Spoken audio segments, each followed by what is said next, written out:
अगर CMA foundation clear करने के बाद सीएमए इंटरमीडिएट में बोथ ग्रुप्स देने का सोच रहे हो तो ये वीडियो जरूर देखना, क्योंकि इस वीडियो को देख के आप एक स्कैम से बच सकते हैं।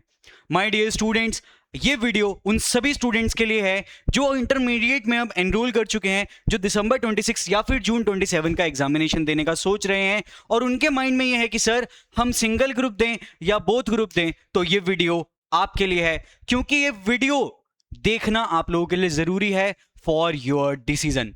Watch this before you decide कि आपको क्या अपेयर करना है, क्योंकि माय डियर स्टूडेंट्स, बहुत सारे स्टूडेंट्स ऐसे हैं जो बिना किसी प्रैक्टिकल अप्रोच के सिर्फ और सिर्फ एक चीज के पीछे भागते हैं और बोथ ग्रुप के लिए अपियर करने का सोचते हैं। लेकिन मैं आप सभी को आज इस वीडियो के थ्रू बताता हूं कि बोथ ग्रुप आपके लिए देना सही है या फिर नहीं है। तो चलिए बिना किसी देरी के शुरू करते हैं हम हमारी इस वीडियो को। माय डियर स्टूडेंट्स, सबसे पहले हम बात करते हैं कि अगर आप लोग बोथ ग्रुप देते हैं तो आप उसके प्रोज क्या हैं और उसके कॉन्स क्या हैं। देखो, वैसे तो सिंगल ग्रुप देना, बोथ ग्रुप देना बहुत सारे फैक्टर्स के ऊपर डिपेंड करता है। जैसे सबसे पहले फैक्टर ये है कि आप कॉलेज वाले स्टूडेंट हैं या नहीं, आप जॉब पे जाते हैं या नहीं, कि आप लोगों के पास बैंडविड्थ कितना रहता है, आपके पास कोई और रिस्पॉन्सिबिलिटी है या नहीं। ये बहुत सारी चीज़ें और भी आप लोगों की होती हैं, लेकिन जो मेन पॉइंटर्स इसके निकल कर आते हैं वो सिर्फ और सिर्फ चार हैं। वो सिर्फ और सिर्फ चार हैं। सबसे पहले हम बात करते हैं क्या प्रोज हैं, क्या फायदे हैं अगर आप बोथ ग्रुप देते हैं। तो सबसे पहला फायदा सर, यहां पे रैंक लाने का चांस होता है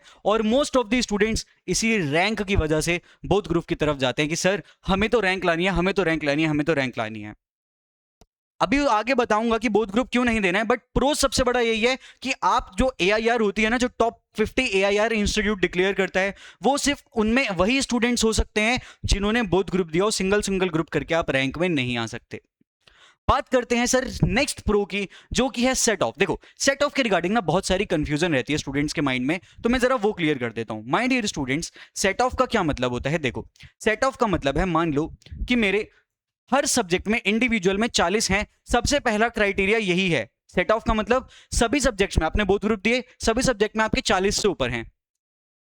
और ग्रुप 1 का आपका जो टोटल है वो है 198, ग्रुप 2 का जो आपका टोटल है वो है 203। देखो, हमें पता है कि ग्रुप क्लियर करने के लिए आपको 200 चाहिए होता है एग्रीगेट में।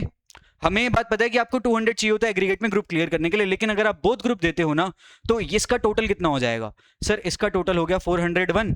तो इंस्टीट्यूट आपसे कहता है, क्योंकि आपने बोथ ग्रुप दिए, आपको 800 में से 400 लाने थे और हर सब्जेक्ट में आपको इंडिविजुअल 40 लाने थे, दोनों क्राइटेरिया पूरे हो गए तो आप इसमें पास हो जाओगे। तो सेट ऑफ का मतलब ये होता है, अगर आप बोथ ग्रुप दे रहे हो और आपके हर सब्जेक्ट में 40-40 आ रहे हैं और टोटल में आपके 400 आ रहे हैं 800 में से, तो आपके दोनों ग्रुप क्लियर हो जाएंगे। इंडिविजुअल ग्रुप में आप मतलब ग्रुप वाइज आपको 200-200 लाने की जरूरत नहीं है।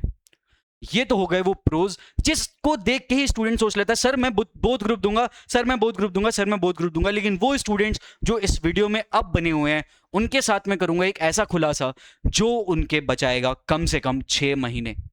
यस माय डियर स्टूडेंट्स, यहां से आप लोगों के लिए जर्नी थोड़ी सी अलग होने वाली है, क्योंकि मैं आपको बताऊंगा कि क्या कॉन्स हैं बोथ ग्रुप देने के, क्या डिसएडवांटेजेस हैं ग्रुप दोनों अगर आप दोगे तो। सबसे पहला डिसएडवांटेज वो है नो लीव बिटवीन एग्जाम्स। देखो, आपके जो इंटरमीडिएट के एग्जाम होते हैं ना, वो कुछ इस तरीके से होते हैं कि मान लो आपका आज ग्रुप 1 का पहला एग्जाम था, कल आपका ग्रुप 2 का पहला एग्जाम होगा, फिर परसों आपका ग्रुप 1 का दूसरा एग्जाम होगा। देखो, मैं आपको लिख के बताता हूं किस तरीके से होता है, समझो। मान लो आज 10 तारीख है, आज ग्रुप 1 का पेपर होगा, 11 तारीख को ग्रुप 2 का पेपर होगा, 12 तारीख को अगेन ग्रुप 1 का पेपर होगा, 13 तारीख को अगेन ग्रुप 2 का पेपर होगा। ठीक है, अब समझो, अगर आप बोथ ग्रुप दे रहे हो तो आपने 10 को भी एग्जाम दिया, आपने 11 को भी एग्जाम दिया, आपने 12 को भी एग्जाम दिया, आपने 13 को भी एग्जाम दिया, और इस तरीके से कंटिन्यूअसली आपको 8 दिन एग्जाम देना होता है।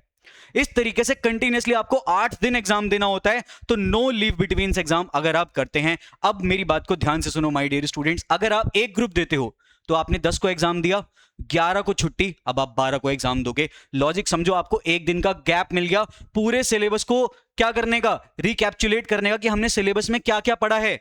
द मेन पॉइंट इज इतना कि माय डियर स्टूडेंट्स, अगर आप एक ग्रुप करके दे रहे हो ना, तो वो आपके लिए ज्यादा बेटर है। क्यों ज्यादा बेटर है? क्योंकि आप अपनी प्रिपरेशन को पूरी तरीके से फोकस तरीके से समझ सकते हो कि सर मुझे क्या करना है और क्या नहीं करना है।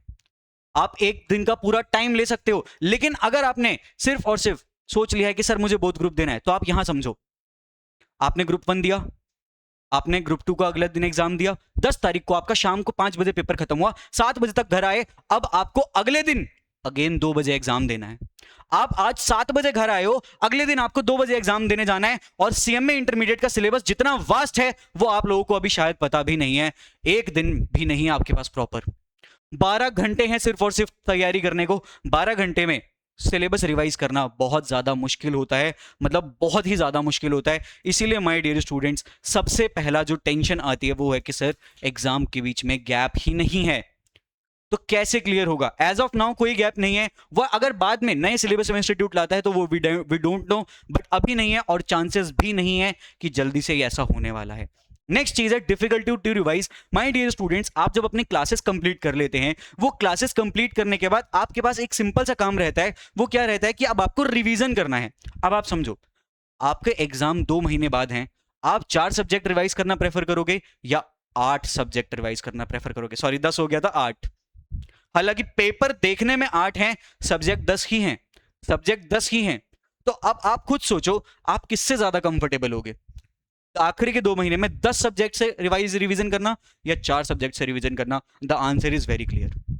तो ये हमारे क्या हैं, ये 4 लॉजिक्स हैं, जिन लॉजिक्स के बेसिस पे मैं कहता हूं यार आपको डिसीजन लेना है। डिसीजन कंप्लीटली आपका है, लेकिन अगर आप मुझसे पूछो सर हमें क्या करना चाहिए, मैं कहूंगा genuinely both group is a scam, both group की तरफ मत जाओ, आपका अटेम्प्ट वेस्ट होगा। इससे बेहतर यह है कि आप अभी दिसंबर 26 में ग्रुप 1 दे दो और जून 27 में ग्रुप 2 दे दो, तब भी आपका सेम टाइम ही लग रहा है, और तब आपके पास एक प्रॉपर स्ट्रैटेजी है, प्रॉपर प्लान है फॉलो करने का, और आप एक ग्रुप बहुत अच्छे से क्लियर भी कर सकते हो, जो आपका टाइम बचाएगा। सो माय डियर स्टूडेंट्स, मुझे इस वीडियो के थ्रू बस आपको इतना ही बताना था। एक और चीज बता देता हूं, अगर आप लोग ग्रुप 1 की प्रिपरेशन करने का सोच रहे हैं दिसंबर 26 या फिर जून 27 के लिए, तो हमारा सीएमए सारथी पे लाइव बैच चल रहा है, जिसे आप ज्वाइन कर सकते हो। सर कैसे ज्वाइन करना है? डिस्क्रिप्शन में लिंक गिवन है, उस लिंक पे क्लिक करके सीधा जा सकते हो वेबसाइट पे, या फिर डिस्क्रिप्शन में ही लास्ट में आपको टीम का कॉन्टैक्ट नंबर गिवन है, उस नंबर पर आप कॉन्टैक्ट कर सकते हो टीम से, वो आपकी हेल्प कर देगी for the enrolment. My dear students, at last बस इतना ही कहूंगा,